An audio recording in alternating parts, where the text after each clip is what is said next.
Hey guys and gals, this is Sonic Arrow in the T32. The question I posed in the last video about the clan is still in effect. I still want to know your answers. If you don't know what I'm talking about, it is the video entitled Clan Centurion Mark 1 featuring the gameplay of the Centurion Mark 1. This is the T32 and I just thought I'd keep in theme. Heavily armored turret, not so much armor in the hull, although the T32 is much better at it than the Centurion Mark 1. It doesn't have as much penetration though, so that is one of the disadvantages, but you do get quite a lot of advantages of losing that extra 26mm of penetration. Question for this video is, I am recording this in 720p 60 frames per second. The Centurion Mark 1 was also in this format. And I just wanted to know if you guys can tell the difference between 30 frames per second or 60 frames per second, or if you prefer 1080p 30 frames per second, because that's the max I can record at on my capture card at 1080p. 720p I can go to up to 60 frames per second, and seeing as how YouTube has implemented 60 frames per second, I don't know if my account has it or not. I don't know if they implement it for every account. Please let me know if you can see a difference or notice a difference. Is it smoother? And stuff like that. I don't know if you guys actually watch in 1080p. I mostly watch videos in 720p, so I thought this might be a good compromise, even if it is only 30 frames per second. I don't have to upload as much. It's slightly smaller because it is still 60 frames per second and still using quite a lot of hard drive space. And now back to the game. I have headed south in the T32. I was trying to use some of the hills as cover, but unfortunately we meet the enemy in a completely flat area. So not looking too good. The T54 is here and it's got backup. The T32 definitely feels like a Centurion Mark 1. It just has a little bit less penetration, like I said before, but you can make quite a few more mistakes with it because the armor well, the hull armor I should say, is a lot better, and the turret is almost invulnerable unless somebody gets a shot in on your hatches.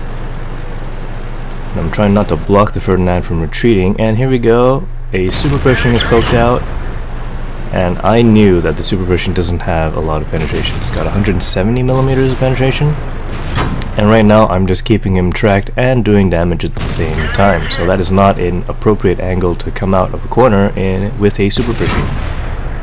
And this T54 is getting schooled by a T34 too. I know the T34 too has a pretty decent cannon, but the T54 should not be doing what he is doing and not doing any damage to the T34 too. Why is he backing up all the time when he gets shot? Too bad for him. I get the final blow. Just didn't want to leave a T54 around. And at this point, the T32's hull armor is holding up a lot better than I expected. SU-152 also angled the armor there, so couldn't get a shot through. And that was a bounce on the super Pershing. So there we go. The SU-152 has 175mm of penetration, so that's not quite enough to get through the armor of the T32, and yeah, I didn't get the final blow on the SU-152 either. Just got the tracks as he backed out of my fire range. Now we've got tanks all over the place. We've got an E-75 nearing the enemy base, but they've got two Tier 8 tanks nearing our base, and I'm thinking that's not a good thing. I'm gonna head back soon. This STA-1 is well, I don't know what he was doing, scouting, sniping, but he did not react to three tanks rolling past him and two of them firing at him. T-34-2 is going to go ahead. Oh, that's where the Pershing went. T-34-2 is going to go ahead and head to the base. That AMX 1390 is in a pretty good spot. He's got the ability to hide from me, but he only has that 90mm cannon. I know that that doesn't have a lot of penetration, and at this range, depending on how good the accuracy, which I don't think is very good on an AMX, it's not going to do too much damage to me. As you can see, that was the back of the turret, and that was the side of the tank. So that was one damaging shot right there, and he is hiding now. Let's see, looks like the T32 might be scaring him off. I'm not too sure. And that was a rushed shot there. I was actually trying to aim for the lower blade. Second damaging shot was a splash damage from artillery, and the 3090 bounced off of the side of my turret right then. T32 trying to escape, but not making it. And it looks like our team did extremely well. Centurion won, 4 kills, that's great.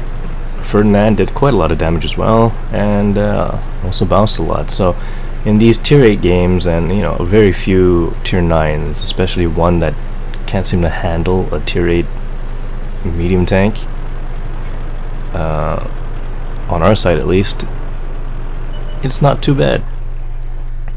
Obviously, if you meet an E75 and a T32, that has enough penetration and alpha damage to destroy you. So that was it. Not a completely exciting game, but it wasn't too bad either.